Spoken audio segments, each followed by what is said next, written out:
Je suis Kit et je te souhaite la bienvenue sur la chaîne Mortal G, la chaîne YouTube des héros de la pop culture. Hello les amis, c'est Mortal G, j'espère que vous allez bien et que vous êtes en forme. Un retour sur la maquette Altaïa. Vous savez que nous avons une maquette en 110 exemplaires, enfin en 110 numéros, 110 fascicules qui sont prévus tout au long de ces 2 années sur lesquelles on va s'accompagner les uns et les autres. Et puis bon, bah voilà, on a déjà abordé quand même 29 premier module sur cette maquette. Vous aviez déjà vu un peu la forme qu'elle prenait, ou que du moins la tendance qui arrivait. Regardez ce gros bébé tout en métal. Alors c'est vrai qu'elle commence à déjà accuser son poids de quelques kilos quand même déjà, puisqu'on sait qu'elle va faire pas loin de 7 kilos, 7 kg 3, 7 kg 2. Donc à suivre, bien sûr, elle va faire 61 cm et demi. Et vous avez dû voir donc qui avait été annoncé récemment sur des vidéos on va dire en Asie, pour ne pas citer le pays, mais peu importe, ou ailleurs. Et effectivement, on voit la maquette, on voit l'interaction avec la montre, donc avec les différents boutons de la montre interactive qu'on recevra bien sûr nous aussi. Donc j'ai hâte, voilà, c'est tout ce qu'il y a à dire, j'ai hâte de la recevoir. Et en même temps, là on se dit qu'il y a eu quand même pas mal de retard, beaucoup de retard, mais bien sûr c'est normal. Vous savez qu'on est en phase Covid, vous savez que c'est compliqué, il y avait eu pas mal de soucis aussi au niveau des transports avec le canal de Suez, tout s'est résorbé, tout a l'air du moins plutôt pas mal résolu. Et puis là, belle surprise, on reçoit 6 numéros, ça y est, c'est parti les amis, on commence à recevoir les numéros les uns après les autres, et tous en bloc. Et regardez ce qui arrive en même temps, ce petit cadeau. Alors ce petit cadeau, qu'est-ce que c'est? C'est une batterie, tout simplement, portable, comme vous connaissez, les fameuses batteries, mais cette fois-ci aux couleurs de Kit, du moins de la VoiceBox de Kit. Donc super sympa. Donc voilà, après bon, très léger, hein, je dirais que c'est un produit un peu basique, un peu sommaire. Alors on nous avait promis 2 ports USB, mais c'est vrai que vous savez que les photos sont non contractuelles et ainsi de suite, mais on nous explique pas comment ça fonctionne. Bon je vais vous l'expliquer rapidement. Vous savez que vous avez ici juste un témoin, vous appuyez sur le bouton, la lumière va s'allumer, comme vous voyez ici. Donc là, la batterie est complètement chargée. Bien sûr, je l'ai chargée au préalable. Elle se charge avec la petite prise qui est fournie dans la boîte. Vous mettez ça, bien sûr, ici, et vous laissez charger sur un adaptateur, un chargeur de prise USB que vous devez avoir, je le pense, du moins avec vos téléphones portables et autres et compagnie. Donc voilà, il ne reste plus qu'à charger. Et il faut savoir ensuite qu'il vous faudra la prise de votre téléphone portable, parce que moi, par exemple, il est clair que mon téléphone étant de type Huawei, la prise n'est pas la même. Donc vous voyez, là on a un port mini USB et autres. Donc ce ne sont pas les mêmes forcément compatibles. Donc on va mettre la USB avec une autre. Et puis on pourra charger un autre téléphone portable. On ne va pas le faire tourner en boucle, bien sûr. Comme vous l'avez vu, la lumière s'éteint toute seule au bout d'un certain temps. Voilà, moi il est venu avec un petit défaut. Alors j'ai rectifié avec un cutter. En fait, le plastique qui est ici a dû être mal enchevêtré à l'intérieur, et ce qui fait que on avait un plastique qui sortait, une sorte de pointe de plastique que j'ai dû couper et qui faisait mal, hein, tout simplement, vraiment, parce qu'elle sort ici c'est du métal et ici c'est du plastique. Et comme vous pouvez le voir, regardez ici, on va peut-être le voir en faisant la mise au point. Et on rencontre ce petit problème là, juste sur la bordure, et il y avait une excroissance de plastique en fait. Donc voilà, c'est un peu compliqué pour lui de vouloir le mettre au point, j'ai l'impression. Voilà, donc vous voyez ce plastique, j'ai dû le découper, il y avait un gros morceau en plus.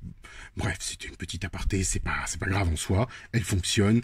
On est bien sûr dans le standard Air, Oil, P1, P2, S1, S2, tout est normal.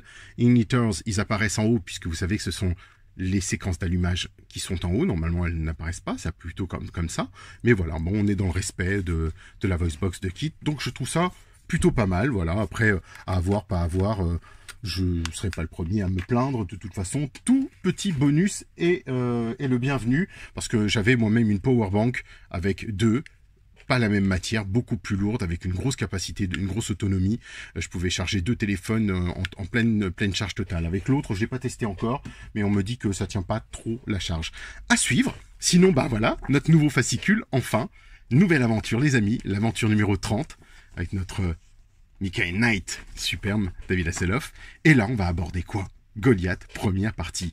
Et oui, Goliath, vous connaissez Goliath. Celles et ceux qui ont suivi, bien sûr, se souviennent de ce camion géant d'une masse indestructible, faite de la même matière que Kit, on va dire molecular bonded shell, donc avec cette structure moléculaire que Kit avait, qu'ils ont induite de la même chose en fait. Ils l'ont appliqué sur un gros camion avec ce personnage récurrent, Garth Knight, le vrai fils de Wilton Knight, le milliardaire, qui a donné son nom à Michael Knight. Bien sûr, vous connaissez. Donc, bien sûr, on sait que c'est David Hasselhoff qui joue ce rôle, qui est super, mais il est vraiment très très bien dans le rôle du méchant. Ça lui va bien, comme un gant. Et puis, voilà, on a ici une petite chanson. On va parler des Rolling Stones, de Give Me Shelter, qui fait vraiment référence à un peu on va dire aux violences, aux méchancetés, au devil, au diable et ainsi de suite, qui correspond bien sûr avec le thème un petit peu de Goliath qui correspond. Donc vraiment à voir parce que vous allez découvrir quelque chose qui est plutôt sympa. Donc voilà, le saviez-vous, on retrouve bien sûr les petites on va dire les petites notes violettes que vous êtes habitués avec tout ça. Hein. On retrouve les acteurs, qu'est-ce qu'ils ont fait, dans quelle partie on les a vus, dans quelle série on les revoit. Donc c'est plutôt bien, je trouve. Là, on va parler de lecteur audio, de mode de pilote automatique, puisqu'on va toujours parler des fonctions et des fonctionnalités de Kit, bien sûr.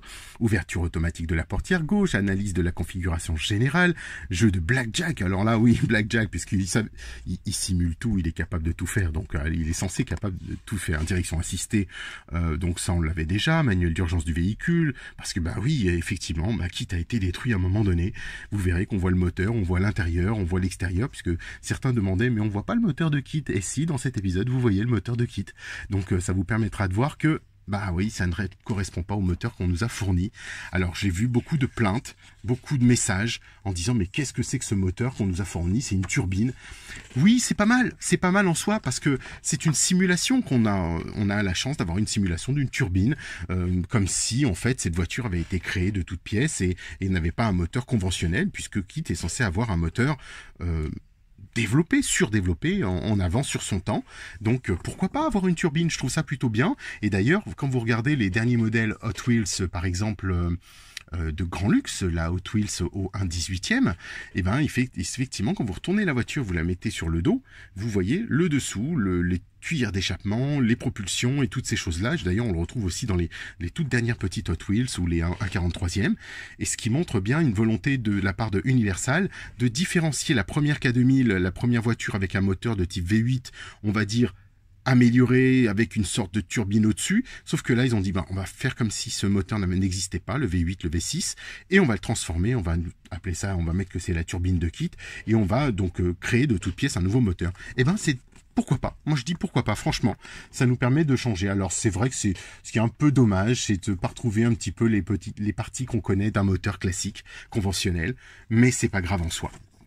Voilà, là on va aborder bien sûr l'assemblage des longerons du châssis. Donc on va commencer bien sûr à assembler tout ça.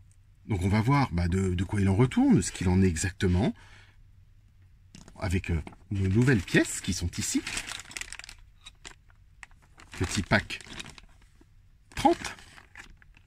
Donc ça va être sympa, on a du métal, hein, on sent qu'on va alourdir encore la pièce. Donc il y a des branchements, il y a des pièces GM, donc ça on les connaît. On va revoir tout ça progressivement, en temps réel comme je vous le disais. Et puis là on aborde bien sûr, vous savez, le petit plus de la fin, les archives secrètes. Garth Knight, qui est-il? Donc voilà, on va avoir un descriptif complet. Le fils légitime de Wilton Knight, ayant pris de mauvais chemins dans la vie, le créateur de la fondation ne l'a pas aidé lorsqu'il a été à juste raison condamné pour des méfaits, ni n'a compté sur lui pour conduire la K2000, et ainsi de suite, et ainsi de suite. Donc vous verrez tout ça, et je vous invite à découvrir cette belle aventure avec ce petit filigrane de Kit qui apparaît derrière. Donc vraiment à suivre, très sympa. Et puis on va attaquer avec celui-ci. Je découpe toutes les pièces, je les mets, j'ai une belle lumière là qui arrive en plus de ma lumière, donc là la lumière divine. Et puis je vous dis donc à tout de suite. Allez, c'est parti. Et voilà les amis, on a les pièces détachées, des longerons pardon. Et écoutez, il nous reste plus qu'à les mettre. On a les deux versions, on a le longeron arrière gauche, on a le longeron arrière droit, la barre d'essieu arrière bien sûr, c'est la pièce 30C. La partie arrière du châssis, Et puis les vis, bien sûr, BP et GM. Donc voilà, on reprend bien sûr notre voiture qu'on va mettre sur l'envers. Alors là, vous ferez attention, on va enlever toutes les petites pièces. Et surtout, ne pas écraser le moteur. Parce que ça, c'est un petit peu embêtant. Ce que j'aime pas, c'est que le poids, effectivement, se répartit. Alors on va peut-être pouvoir s'aider, pourquoi pas, d'une boîte. Et on va poser ça dessus. Je vais mettre la boîte en support, par exemple. Vous savez, la boîte que j'utilise, par exemple, pour les vis, éventuellement. Et puis, on va venir connecter donc la première phase. Donc, allons-y. Qu'est-ce qu'on a? Alors, on a ici une pièce. Et normalement, alors on sait qu'elles sont souvent numérotées. Left. Donc, celle-ci, left, bien sûr. Et puis, c'est la 30A, arrière gauche. Donc, la 30A, elle va venir ici.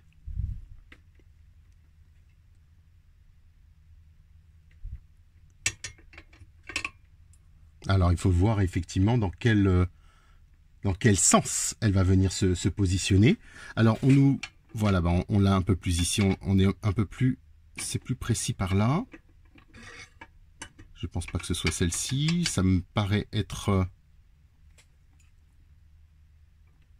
qu'on ne fasse pas d'erreur, comme dirait c'est le sieur. Ça y est, pardon, autant pour moi. Donc voilà, on l'a comme vous pouvez le voir. Voilà, juste ici. Donc je recommence. On va essayer d'éclairer tout ça, comme vous pouvez le voir ici. Donc ouais, c'est vrai que c'était pas évident. Et puis bon, là on visse directement avec des vis GM. Alors ce qui est surprenant, c'est que bon, bien sûr, on va pouvoir poser les deux de la même manière, dans le même angle. Si elle va vouloir se situer, se placer. Voilà, pardon. Juste là. Et on va venir poser les vis GM pour fixer tout ça.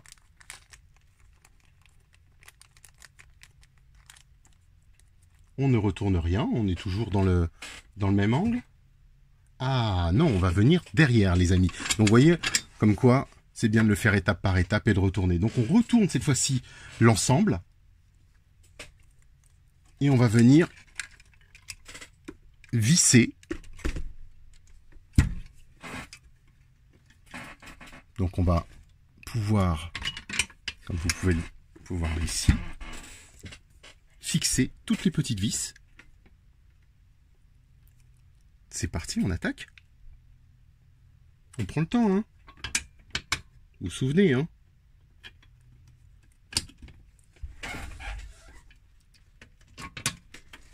Regardez, on le fait ici. Je le fais ici. Je vais vous montrer la première. Je pars directement de la gauche. Comme ça, j'ai quelque chose qui se fixe. Toujours des vis métal, hein, donc voilà. Comme ça, celle-ci, elle est posée. Je vous montre. Et on attaque la vis numéro 2 et ainsi de suite.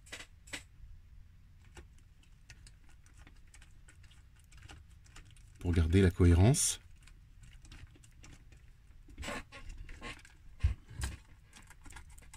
Alors elle est dans le vide celle-ci. Alors est-ce qu'il y a quelque chose de particulier? GM.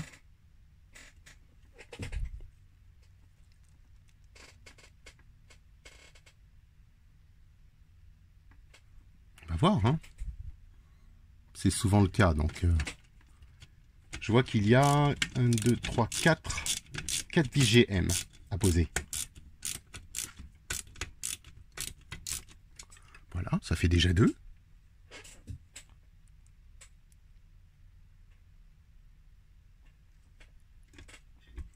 On va voir la continuité de nos vis GM si elles peuvent aller plus loin. Comme vous pouvez le voir ici, on a des emplacements, donc oui, ça va. Tout se greffe dedans sans souci. Ah non, j'ai encore... Ah voilà, ça y est, je me disais aussi. En fait, c'est le longeron qui n'était pas enclenché, les amis. Donc il faut bien penser à enfoncer le longeron pour pouvoir remettre la vis. Et là, là on est en face. Voilà, ça y est. C'est pas censé être compliqué. Comme je vous le disais, toujours le souci principal pour moi, c'est la taille. La taille des doigts, la taille des pattes. Et la tête alouette. Alors, on a ensuite une vis juste ici, qui devrait pouvoir se glisser. Alors j'ai lumière 0. Attendez, on va voir si il n'y a pas d'impair. Voilà, peut-être ici. Est-ce que vous arrivez à voir, distinguer? Je vais mettre un peu plus de clarté, un peu plus de lumière, peut-être, ou de la mettre en direct, parce que j'ai effectivement la lumière du soleil qui est juste avec nous, qui nous accompagne. Alors c'est pas celle-ci. Écoutez, il y a 4 vis pourtant. Et déjà ça commence. J'ai bien 2 longerons. 1, 2, 3. Non, pourtant on a 3 vis de ce côté-là. 2, 4. Alors attendez, on va refaire un peu le tour. On en a bien une ici. On en a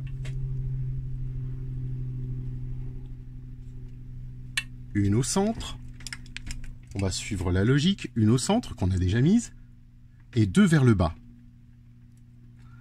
Ah bah voilà. Ça y est, c'est celle-ci. Regardez. Elle est sur la deuxième partie. Ici. Voilà. Ça n'ira pas plus bas.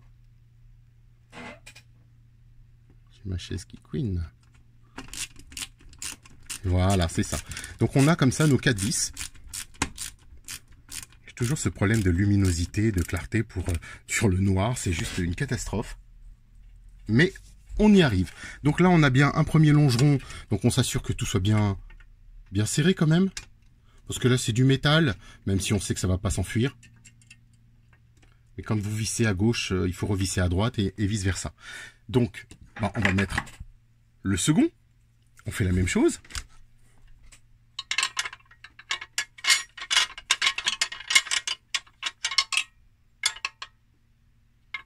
S'il daigne se connecter, voilà.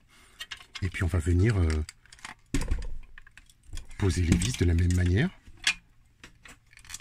Moi je préfère le mettre sur le flanc, vous voyez, parce que quand on le met sur le flanc, au moins le longeron ne part pas. Alors quand ils nous disent de le tenir de l'autre côté, ben forcément tout part en même temps. Et après on galère. Vous voyez, hop, c'est le cas. Dès qu'on veut remettre à plat, ben, je vais essayer de visser déjà celui-ci. Comme ça il sera fixé. Prenez le sens qui vous arrange, hein, de toute façon. Hein. On sait bien, maintenant on a compris qu'il fallait un peu de bidouille. Vous avez vu que certains avaient eu des difficultés en me disant, moi j'ai ces câbles, ces fils, mais rendez-vous compte que les fils en fait, ben, beaucoup de gens se sont trompés, moi-même certainement, mais on trouve l'endroit qui nous convient en même temps. Et puis c'est vrai que ces fils sont des fils imaginaires, on les voit même plus une fois que le moteur est fermé. Je parlais des tuyauteries qu'on avait sur l'avant du véhicule. Et que là, on va en avoir d'autres, hein. Bien sûr, ça suit son cours, mais il faut quand même le noter.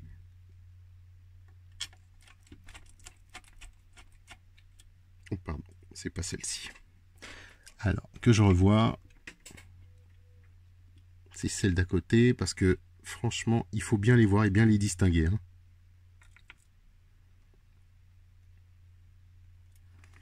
Elles sont moins... Hein, on nous donne peut-être 3 sur celle-ci. 3 vis. 1, 2, 3, 4 vis GM. GM aussi. Pourtant, c'est pas sorcier. Hein. Mais on se retrouve vraiment sur leur plan. C'est une catastrophe. Je comprends. Alors, il y en a certains qui m'ont dit, moi, j'ai lâché, j'ai laissé tomber. Non, il faut pas laisser tomber. C'est une maquette. On va trouver des solutions. Et puis, on va pouvoir... la fixer cette maquette, c'est dommage d'abandonner comme ça alors qu'on démarre. Oui, je trouve ça un peu bête. Vous voyez, c'est juste de trouver les bons endroits, les bonnes fixations et pas se tromper, voilà. Voilà, ici on a une vis là, vous voyez. Elle prend celle-ci.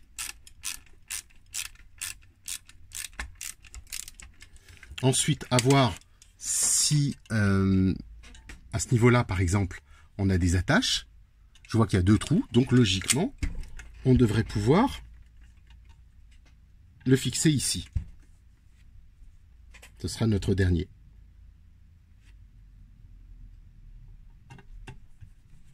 Et oui.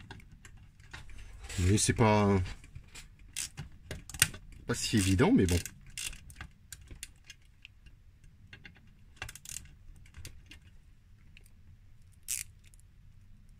Pardon. Oh, il veut plus, il fait l'inverse.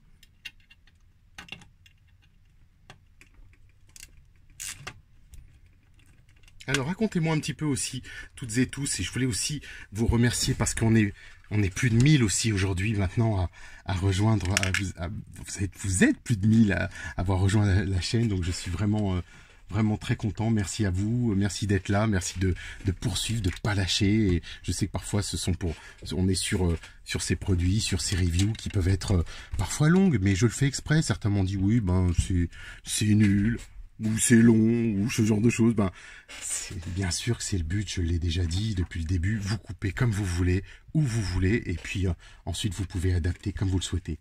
On va fixer donc le second longeron, on va fixer cette petite pièce. Alors en métal, vous avez la pièce 30C qui est là. Donc là, on va voir, elle doit normalement se fixer sur la partie gauche, à l'intérieur. Donc là, on va voir si on ne se trompe pas. Il faut toujours une pièce GM. Donc comme les pièces GM sont ici, on va juste voir où se fixe cette pièce. Parce que ça encore, c'est pas gagné. Vous voyez, il faut trouver l'endroit où elle est censée se positionner.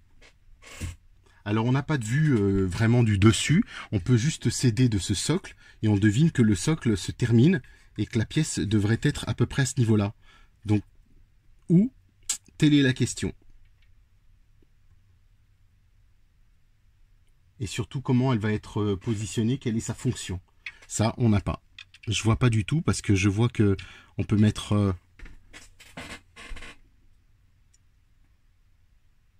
Ouais, je vois pas spécialement d'attache, de fixation. Alors c'est du GM, donc on va avoir peut-être quelque chose comme ceci, puisqu'on voit qu'il y a 2 trous. Placez la base de la barre droite de l'essieu arrière sur les trous au milieu du longeron arrière droit. Au milieu du longeron.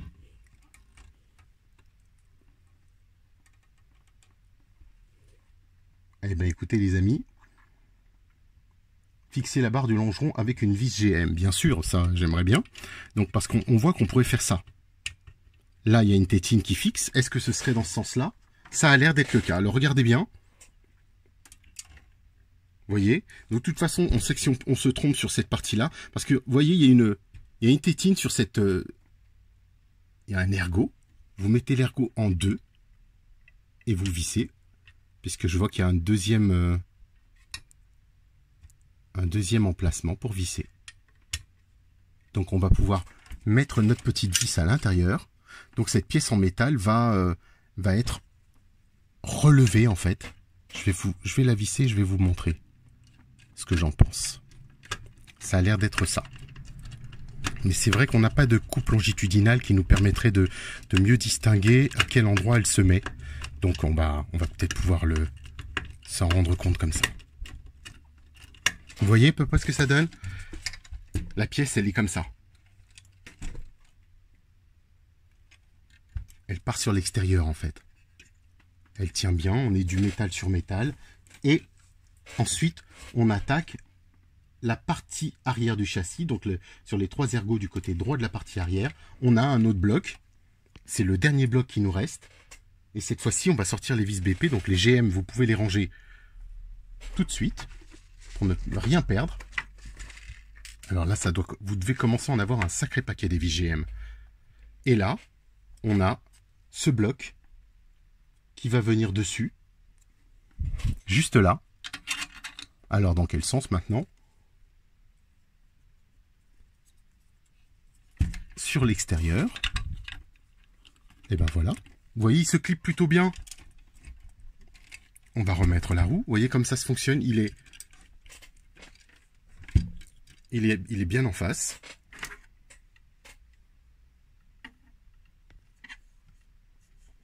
Donc on s'en rend mieux compte. Et bien là, on va sortir notre petite vis BP. Oui, c'est pas sorcier, on est à 24 minutes, mais c'est parce que bah, là, il y a une introduction, on discute.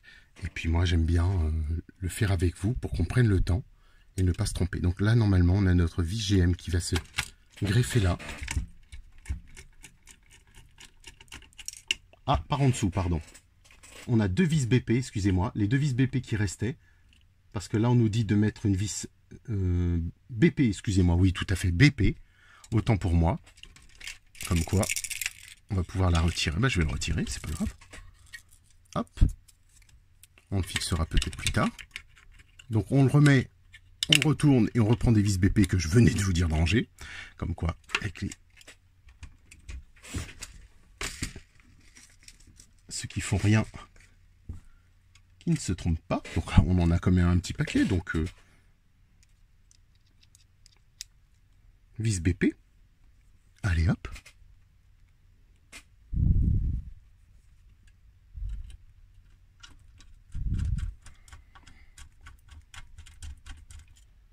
Pardon. Hop. On a les 2 vis en opposé. Donc ici.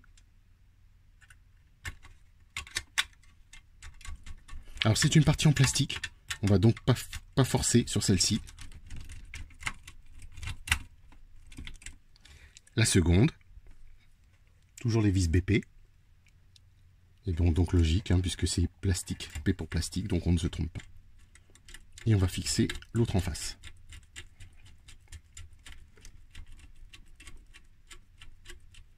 Alors celle-ci me donne l'impression, voilà ce que j'allais dire, de visser dans le vide. Mais c'est parce que je pense qu'il faut appuyer un tout petit peu. On va le savoir tout de suite. Non plus.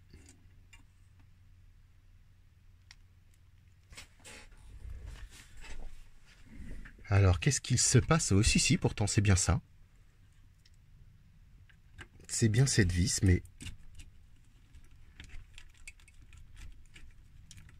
il ne veut pas prendre du tout. Alors, qu'est-ce qui se passe sur le pas de vis? Je vais essayer de changer de vis, éventuellement. Pourtant, je suis bien en face. Est-ce que c'est une autre vis BP? 2 vis BP depuis les côtés opposés. Pourtant non, on est bien sur des vis BP.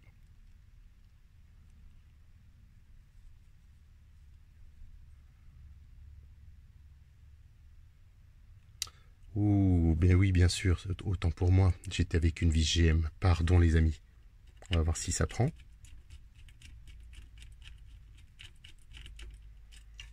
Bah non, il veut pas. J'ai l'impression que j'ai un pas de vis. Alors je sais que certains ont eu des soucis sur des pas de vis ou autre chose. Bah, peut-être que c'est moi cette fois-ci. Je les essaye une par une. Hein. Là, elle prend pas. Donc là, il faut une vis plus grosse, peut-être. GM ou BP. Bah, on va essayer ça.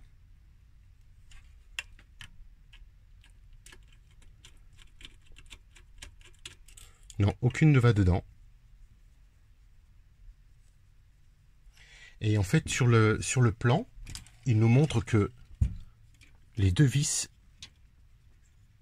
sont sur le socle. Donc c'est peut-être la seconde partie. On va essayer sur le... Vous savez, il y a un autre lieu où on peut visser qui est là.